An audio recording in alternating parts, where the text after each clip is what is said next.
तो इसमें सबसे पहले क्या आता है बॉटनिकल नेम। इसका बॉटनिकल नेम दो चीजों से मिलकर बना होता है, वंश और जाति, ट्रिटिकम एस्टिवम। ठीक है, जो ट्रिटिकम एस्टिवम हमारा गेहूं होता है, व्हीट होता है, वो मोस्टली किस लिए यूज किया जाता है? ब्रेड व्हीट के लिए, है ना, ब्रेड व्हीट के लिए, जो रोटी है ना, ब्रेड व्हीट के लिए यूज किया जाता है। तो इसका बॉटनिकल नेम वानस्पतिक नाम से हम पढ़ेंगे।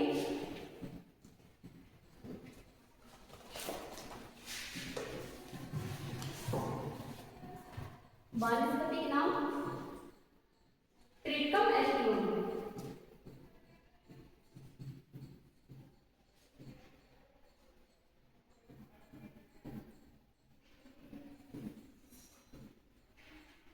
इसका बॉटनिकल नेम हो गया। ये जो ट्रिटिकम एस्टिवम है ये अपने मतलब इंडिया में कहाँ कहाँ उगाया जाता है? तो ये अपने इंडिया में उत्तर प्रदेश, पंजाब, हरियाणा, इन रीजन में ट्रिटिकम एस्टिवम की जो स्पीसीज होती है इन एरियाज में उगाई जाती है। इसमें क्रोमोसोम होता है 2n बराबर 42।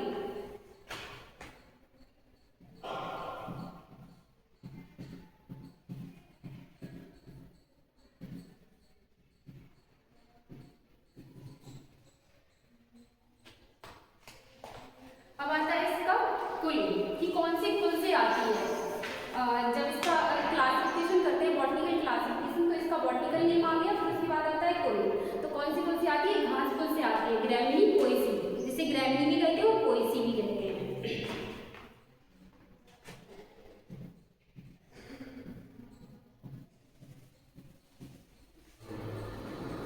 ग्रैमिनी या घास कुल, पोएसी।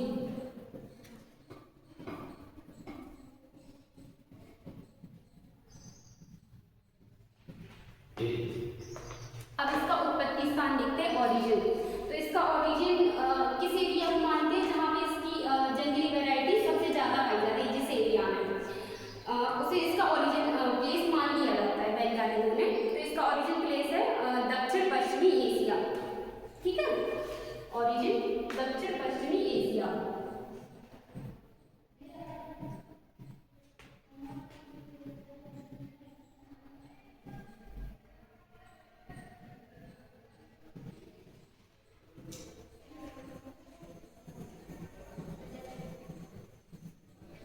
दक्षिण पश्चिमी एशिया।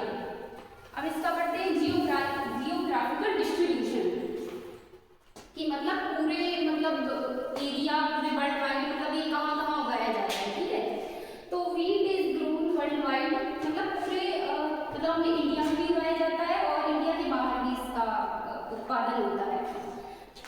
ग्लोबल तौर पे, ग्लोबल मतलब अपने इंडिया के बाहर, तो ग्लोबल में सबसे पहले चाइना, सबसे ज्यादा उत्पादन कहाँ होता है? चाइना में। उसके बाद होता है अपने इंडिया, अपना इंडिया लार्जेस्ट उत्पादन में, अपना इंडिया दूसरे नंबर पे, फर्स्ट है चाइना। और यूरोपियन यूनियन में भी इसका उत्पादन किया जाता है। तो ग्लोबल तौर पे इसका उत्पादन सबसे पहले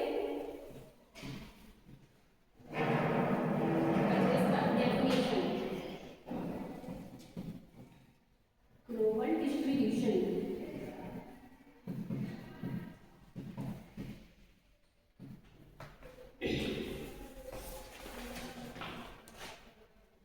सॉरी, जियोग्राफिकल आएगा,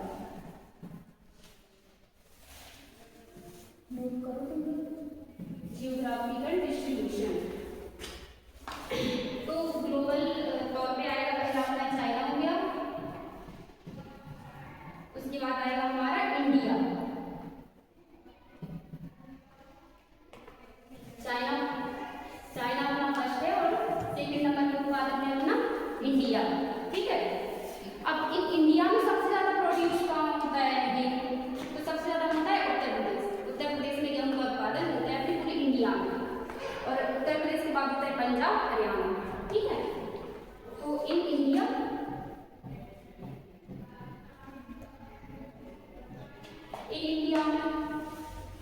उत्तर प्रदेश,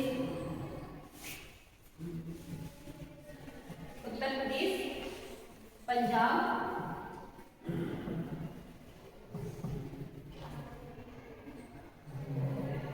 मतलब सबसे ज्यादा खेती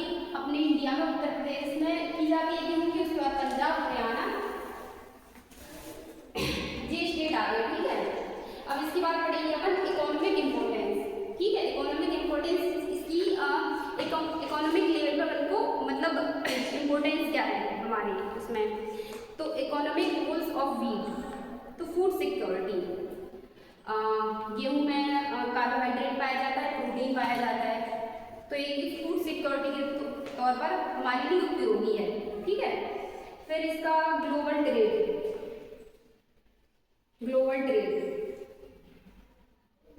थर्ड पॉइंट है एम्प्लॉयमेंट एंड रूरल इकोनॉमी। तो एम्प्लॉयमेंट एंड रूरल इकोनॉमी का मतलब है कि जब फार्मर इसका कल्टीवेशन करते हैं तो और प्रोसेसिंग करते हैं तो इससे एम्प्लॉयमेंट भी बढ़ता है, रूरल इकोनॉमी है जो, तो उसमें भी योगदान मिलता है भारत की जो इकोनॉमी है, इकोनॉमिक इम्पोर्टेंस।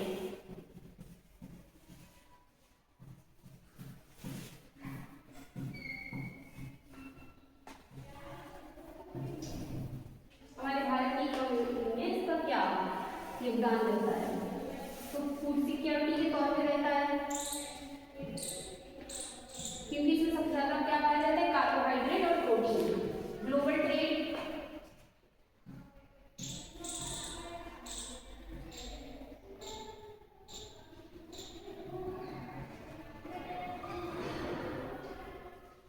थर्ड पॉइंट है एम्प्लॉयमेंट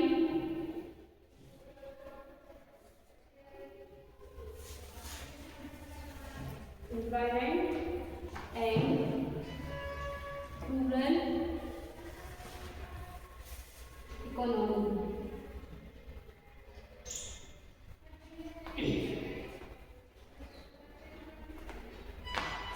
इनपुट फॉर इंडस्ट्रीज, अपन को इनपुट प्राप्त होते हैं, इनपुट मिलते हैं, प्रोसेस फूड और ब्रेड पास्ता, मतलब गेहूँ की खेती करते हैं तो उससे रोटी तो बनती है, ब्रेड बनता है, और पास्ता प्रोसेसिंग फूड होता है जो पास्ता मिलता है अपन को, ब्रेड भी बना सकते हैं, पास्ता भी बना सकते हैं, सूजी भी बना सकते हैं, है ना।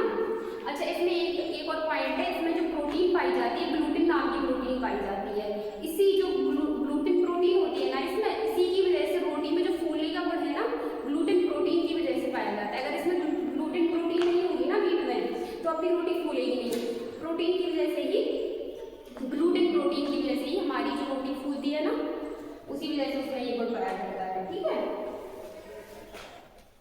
And also use for animal feed, जो गेहूँ से भूसा निकलता है उससे यूज किया जाता है, और रॉ मटेरियल भी निकलता है ना, जो इंडस्ट्रीज के लिए अपन यूज करते हैं। अब आएगा सॉइल एंड क्लाइमेट।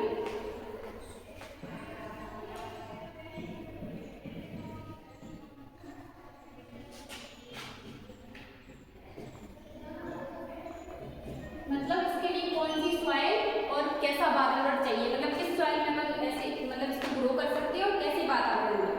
तो सॉइल इसके लिए चाहिए अपन को बेड ड्रेन, क्ले, लोम और लोम। बेड ड्रेन मतलब अच्छी जल निकास वाली, उसमें आसानी से जल निकास हो, है ना, वो सॉइल चाहिए अपन को। ऐसे ना हो कि उसमें कंकड़ पत्थर हो और आसानी से उसका अगर अपन क्लॉगिंग करें तो उससे होना, तो उनको बेड ड्रेन और ब्लूटी अच्छे जल निकास वाली मृदा चाहिए होती है।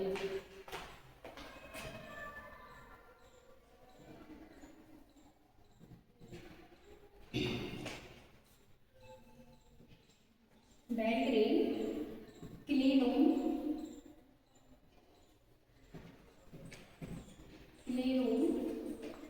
और लोम सॉइल, ठीक है। अब बात करते हैं वातावरण की, किस टेम्परेचर में उगा सकते हैं।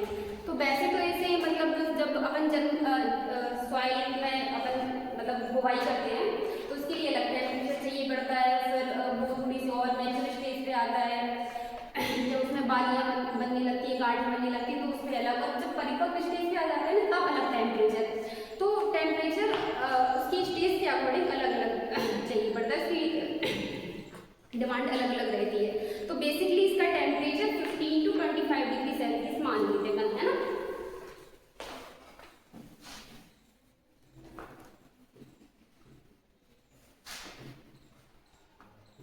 तो स्टार्टिंग में अपना 15 स्टार्टिंग में जब जर्मिनेशन होता है तब हो जाए, और 25 अपन मैच्योर स्टेज पे 25 30 something.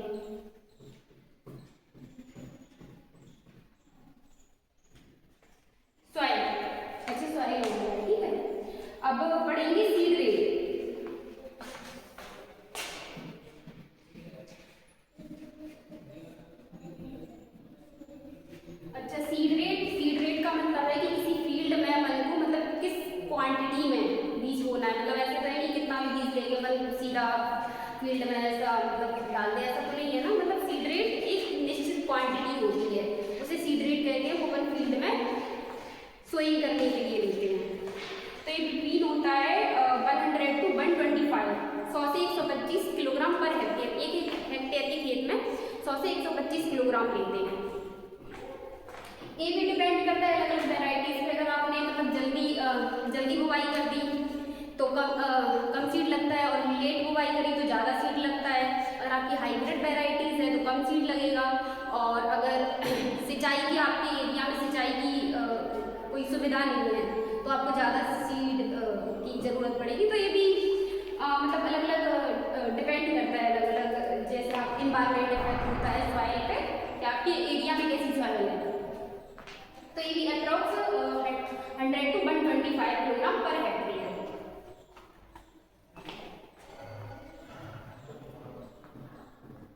to 125 kilogram per hectare. अब इसकी एडवांस स्पीसीज बढ़ी है, 79 प्रजातियां।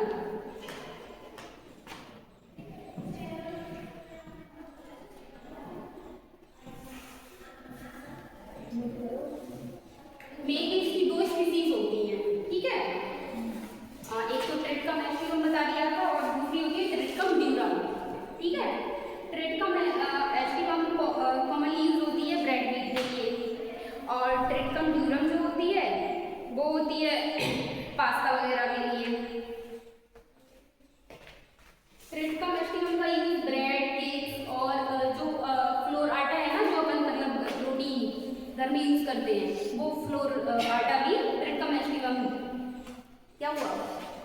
ट्रिटिकम एस्टिवम वाले जो अपने घर में यूज होता है ना, वो ट्रिटिकम एस्टिवम ही होता है। तो इसकी दो स्पीसीज होगी, है ना।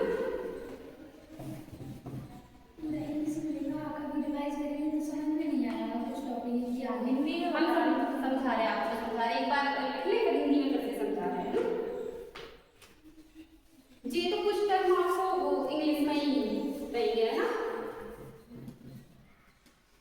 ट्रिटिकम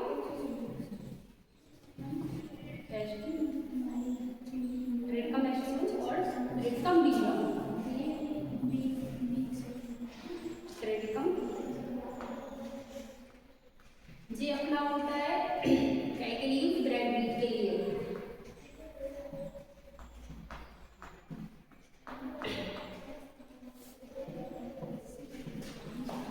आटा के लिए, है ना। और जो होता है ना पास्ता, पास्ता जो मैक्रोनी खाते हैं आप, है ना। 2 स्पीसीज हो गई इसकी। अब इसकी स्पेसिफिक जो वेराइटीज होती है, ये उनकी स्पेसिफिक वेराइटी।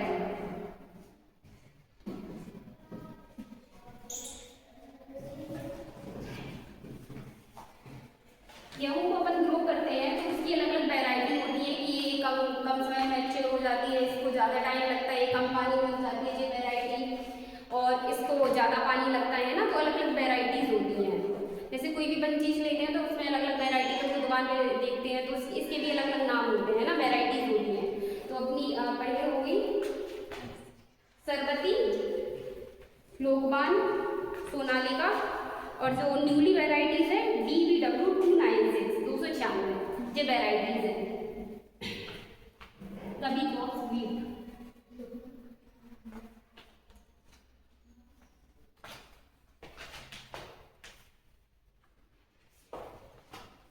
स्पेसिफिक वेराइटीज होगी इसकी सरबती, लोकवान,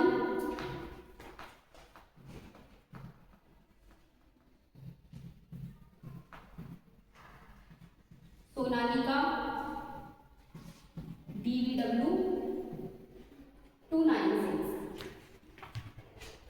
अब टाइम ऑफ सोविंग, इसकी सोविंग अपन बोते कब है खेत में इसको, तो October 15 to first week of November में इसकी बुवाई कर देते हैं। मतलब इसके लिए ये टाइम मतलब ये माना जाता है कि इस टाइम इसके लिए इन्वायरमेंटल कंडीशन फेवरेबल रहती है कि इसमें ग्रो कर सकता है।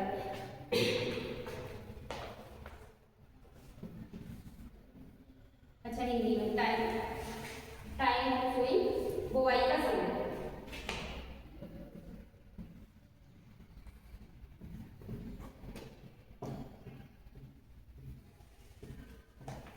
बेसिकली 7 अक्टूबर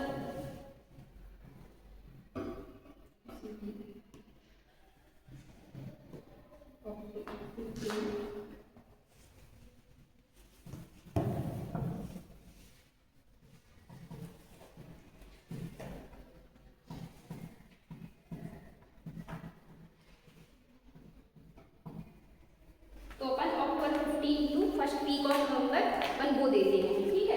और इसमें आपको क्या इंग्लिश में समझ में नहीं आ रहा था, मतलब बताइए फिर से शुरू से समझाएं। हाँ देखिए, ये रबी क्रॉप्स है, रबी क्रॉप्स में पहले है वीट, ठीक है। तो कल्टीवेशन ऑफ वीट, तो इसका बॉटनिकल नेम क्या है, ट्रिटिकम एस्टियम। ये बेसिकली ट्रिटिकम एस्टियम ही उगाया जाता है अपनी इंडिया में, ठीक है। बॉटनिकल नेम वीट, वीट गेहूं है, मतलब क्या लोग को बोल रही है मुझे तो वीट गेहूं, गेहूं की खेती पढ़ रहे हैं अपन। गेहूं तो जानते हैं ना, जो अपन रोटी खाते हैं अपने रोटी अपने मतलब यूपी में तो गेहूं ही ज़्यादा उगाया जाता है ना, चावल की खेती नहीं होती है अपने यहाँ पर। तो कल्टीवेशन ऑफ वीट, गेहूं की खेती, इसका बॉटनिकल नेम होता है ट्रिटिकम एस्टियम, जो वंश और जाति से मिलकर बना होता है। इसका बॉटनिकल क्लासिफिकेशन पढ़ते हैं। तो वर्टिकल नेम आ गया ट्रिटिकम एस्टियम। अब आएगा क्रोमोसोम नंबर, तो 2n बराबर 42 जो होता है गुणसूत्र संख्या, ठीक है, जो गेहूं में होती है। अब आएगा कुल, ग्रैमिनी, ग्रैमिनी कुल से आता है कोई सी घास कुल से, ठीक है। इसका बॉटनिकल क्लासिफिकेशन हो गया, ठीक है। ग्रैमिनी घास कुल से आता है कोई सी, ठीक है। अब ऑरिजिन मतलब उत्पत्ति, ये पाया कहाँ जाता है, मतलब इसकी जो जंगली प्रजाति है ऑरिजिन, जो वैज्ञानिकों ने इसे एक ऑरिजिन प्लेस मानते हैं, तो वो क्या माना है, दक्षिण पश्चिमी एशिया, ठीक है। इसका ऑरिजिन प्लेस है, सबसे पहले यहाँ हुआ है, ठीक है, दक्षिण पश्चिमी एशिया। अब आता है जियोग्राफिकल डिस्ट्रीब्यूशन, मतलब वर्ल्ड वाइड इसका डिस्ट्रीब्यूशन कहाँ कहाँ है, कहाँ कहाँ पाया जाता है, कहाँ कहाँ उगाया जाता है। तो ग्लोबल तौर पे तो सबसे पहले चाइना में भी उगाया जाता है, इंडिया में भी उगाया जाता है, ठीक है। सबसे ज़्यादा प्रोड्यूस करता है चाइना, और उसके बाद सेकेंड नंबर आता है अपना इंडिया का, ठीक है। अब इन इंडिया में कौन से स्टेट सबसे ज़्यादा ग्रो करते हैं गेहूँ, तो सबसे ज़्यादा उत्तर प्रदेश में होता है, पंजाब में होता है, हरियाणा में होता है, ठीक है। अब आता है इकोनॉमिक इम्पोर्टेंस, इसकी इकोनॉमिक इम्पोर्टेंस क्या है, मतलब इकोनॉमिक लेवल पे, इकोनॉमिक जानते हो मतलब इकोनॉमिक वैल्यू, पैसे, इससे अपन को इकोनॉमिक पैसे से रिलेटेड क्या बेनिफिट मिलती है अपन को, है ना। तो फूड सिक्योरिटी, इसमें कार्बोहाइड्रेट पाया जाता है, प्रोटीन पाया जाता है, जो ग्लूटेन प्रोटीन बताया था ना, कार्बोहाइड्रेट और प्रोटीन पाया जाता है। तो फूड सिक्योरिटी होती है। ग्लोबल ट्रेड होता है, इससे employment and rural economy, employment मिलता है, रूरल इकोनॉमी में इसका योगदान मिलता है। गेहूँ उगाएंगे तो आयात निर्यात होगा देश विदेश से, तो उससे रूरल इकोनॉमी में और वर्ल्ड वाइड जो देश की इकोनॉमी है उसमें योगदान मिलता है, ठीक है। सॉइल एंड क्लाइमेट, मतलब इसे कैसी सॉइल चाहिए और कैसा वातावरण, मतलब किस इन्वायरमेंट में ये ग्रो कर सकती है। तो इसे बेड रेन, क्ले लोम और लो सॉइल चाहिए होती है। टेम्परेचर मतलब कैसे इन्वायरमेंट, कितना टेम्परेचर, ऐसा तो नहीं बहुत फ्रॉस्ट मतलब पाला पड़ रहा है, सर्दी पड़ रही है, उसमें ग्रो कर दिया, बहुत हाई टेम्परेचर है, लू चल रही है उस टाइम, तो ऐसा नहीं, एक टेम्परेचर होता है, स्पेसिफिक टेम्परेचर जिसमें वो ग्रो कर सकती है। तो स्पेसिफिक टेम्परेचर होता है 50 to 25 डिग्री सेल्सियस। अब इसमें भी अलग अलग स्टेज होती हैं कि जब हम सोइंग कर रहे हैं तो उस टाइम अलग टेम्परेचर चाहिए होता है, और जब उसकी जब गांठें बननी पड़ती हैं और बाली बनने लगती है तो उसके टाइम अलग, और मैच्योरिटी स्टेज में अलग टेम्परेचर चाहिए होता है। तो अप्रॉक्सीमेट 50 to 25 डिग्री सेल्सियस मान लेते हैं।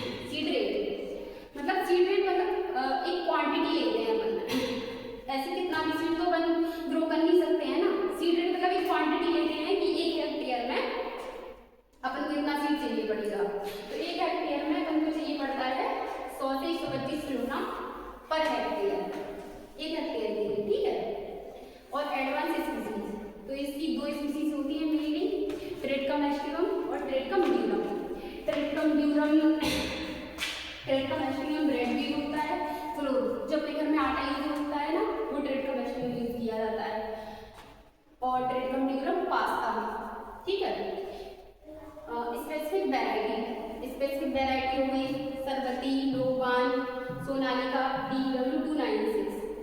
और इसके बाद आता है बुवाई का समय। तो बुवाई का समय वही हो गया 15 अक्टूबर से लेके फर्स्ट वीक ऑफ नवंबर तक। इसको अपन वो देते हैं इस टाइम पीरियड में। ठीक है, एनी क्वेश्चन?